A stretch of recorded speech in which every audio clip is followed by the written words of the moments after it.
نذر کرنا اور منت کرنا قرآن پاک سے ثابت ہے، لیکن منت کا وہ طریقہ نہیں جو آپ نے ایجاد کر لیا کہ کہیں تالا لگا دیں گے اور دھاگا باندھ دیں گے تو منت ہو گئی۔ منت تو اللہ تعالیٰ کی بارگاہ سے ہے، نذر شرعی۔ ہاں، اولیاء کاملین کے دربار میں بھی ہم عہد کرتے ہیں، کیونکہ اولیاء کو اللہ تعالیٰ نے تصرف عطا کیا ہے، وہ سفارش کرتے ہیں اللہ کی بارگاہ میں۔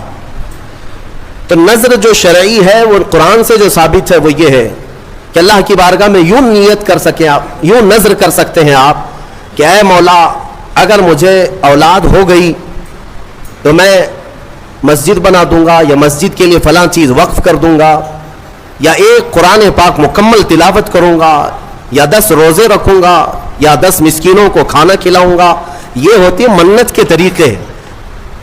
آپ تو شارٹ کٹ ڈھونڈتے ہیں نا، آسان چاہیے۔ منت ایسی کرو، خالی دھاگا باندھ دوں گا یا چادر چڑھا دوں گا جس میں محنت کچھ نہ لگے۔